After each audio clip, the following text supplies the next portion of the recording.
Kalen DeBoer heads from Washington to Alabama as Nick Saban has officially retired.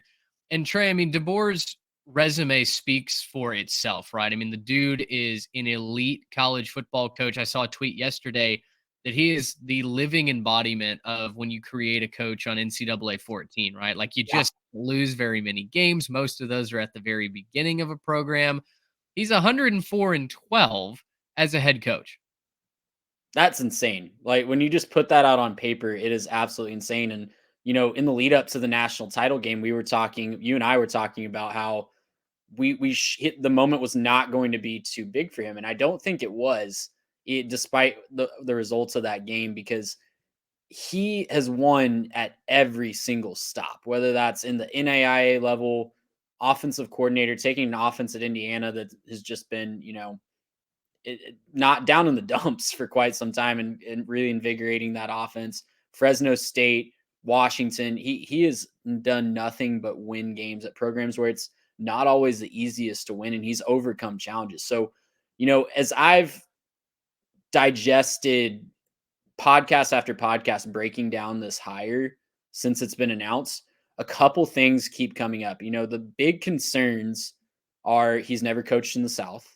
And that is a big thing, right? If you just look right across the state at Auburn, their last hire before Hugh Freeze was Brian Harsin, who had never coached in the South, and it flamed out spectacularly. He was not ready for a big time job like that.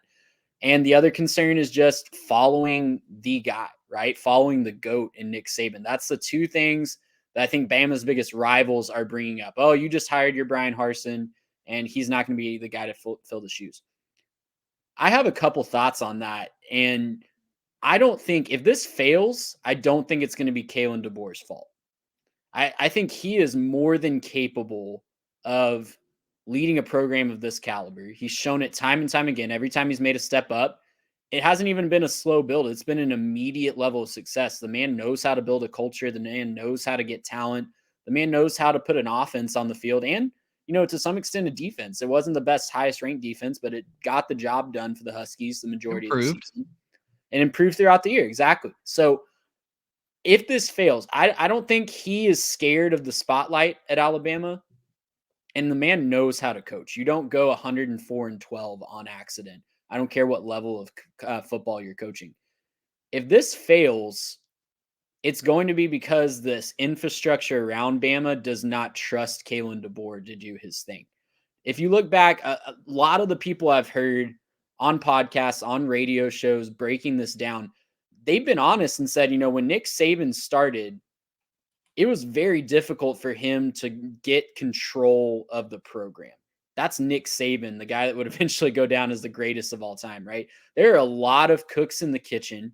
There are a lot of people that, can't get their hands out of the cookie jar in Tuscaloosa. And it took Nick Saban laying down the law and saying, this is going to be my program, that really made them start to turn around. So if this fails, I think we're going to be able to look back, maybe not on Kalen DeBoer, but just the situation around him and maybe the people not trusting him quickly enough to do his job and do it well like he has at all the other stops. Was this the take that you were cooking on before we hit? I was cooking off air because I think like a lot of people the rivals of Bama are clowning this hire, and I think they would clown the hire if it was anybody other than Kirby Smart or Bill Belichick, right? Like this is a fantastic hire for Alabama. This is probably about as best as they could do.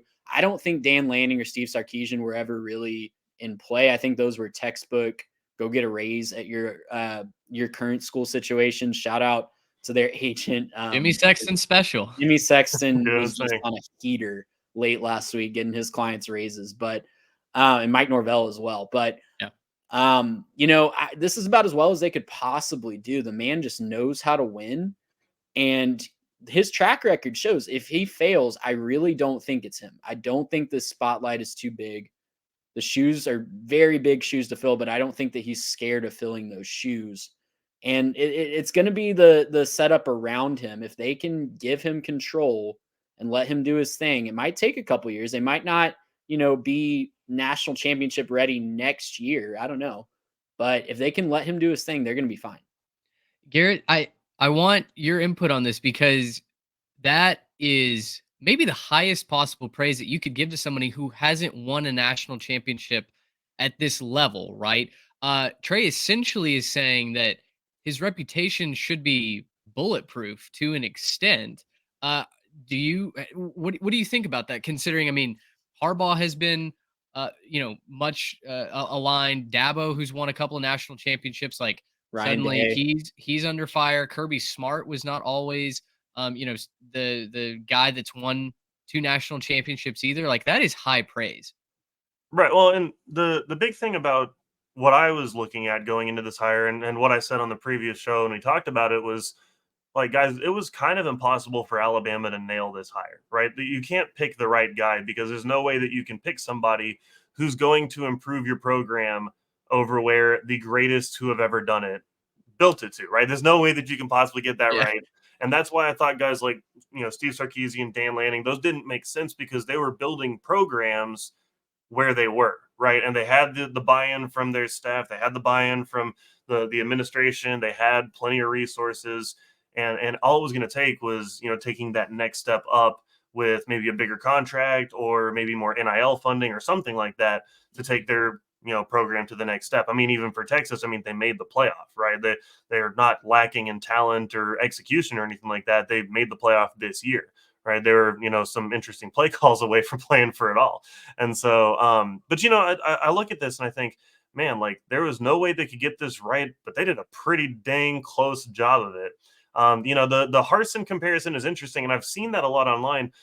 Problem is, Harsin never coached for a national championship game, Right. as far as I'm aware. I mean, I have to go back and check. I don't know if that was part of the 2007 season or something, but as far as I remember, Harsin never coached at that elite level. I don't think he was nearly as successful. So, all of that talk, I think, is a little premature. The idea that DeBoer can't fail, I think, is possibly a little premature.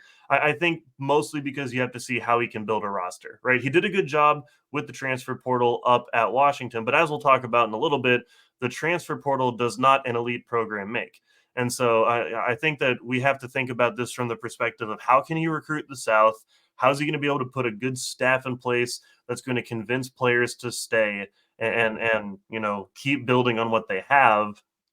And then also, how do you sustain that over a long term? He'll get a little bit of grace, he'll get a little grace period from Bama fans and from the Bama faithful, but I I do hope he think, does. well, Yeah.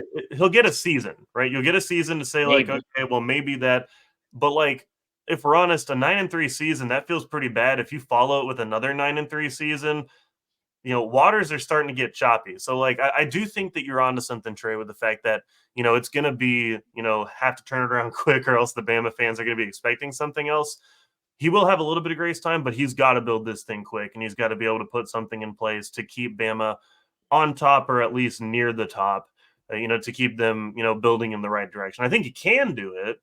He just needs to nail his whatever his coordinator hires are, all his recruiting staff. He needs to nail that and get that in place. And then the other piece of that is, I know that, Bama hadn't necessarily done the NIL thing as well as everybody else in the country had done. Didn't have to. Your coach is Nick Saban, but Right. they need to start investing in that NIL and start to invest in, building that infrastructure so he can build the roster that he needs to. One thing I'll say on that just real quick before we move on, Mitch. I guess a couple things. I think what you're hitting at, Garrett, is the fan base has to be a little patient, right? Yes, 100%. It's a coaching downgrade. Like Kalen DeBoer is one of the best hires they can make, and it's a coaching downgrade because you're downgrading from the GOAT. If Like, Kalen DeBoer wins 3 championships in his tenure at Bama, that's extremely successful and only half of what Saban did. and it's a Yeah. downgrade on paper. Like it's because Nick Saban broke college football and broke the standard of success, not Right. just in Alabama, but everywhere.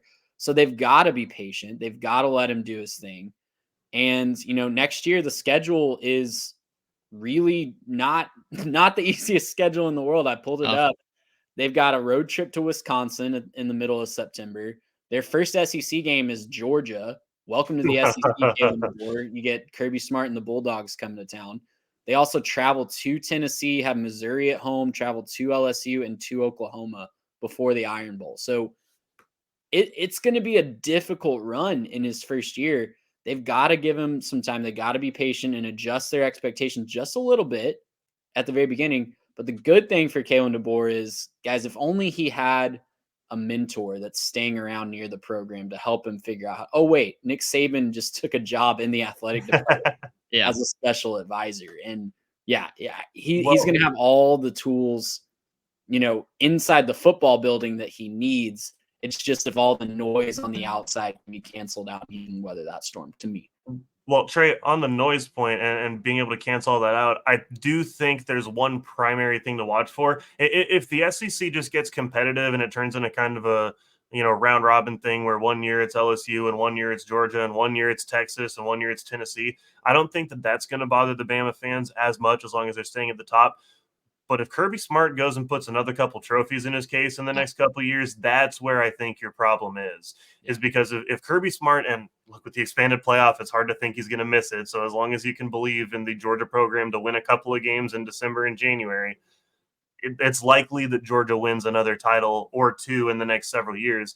If that's what's happening, and also there's not that same level of success for Bama, I could see that being the place where Bama fans get a little bit impatient, and as opposed to, if it were like LSU a couple of times or, maybe Tennessee gets a really good quarterback so they win one. And, that would be bad, but I don't think it would be as bad as if Georgia keeps stacking trophies.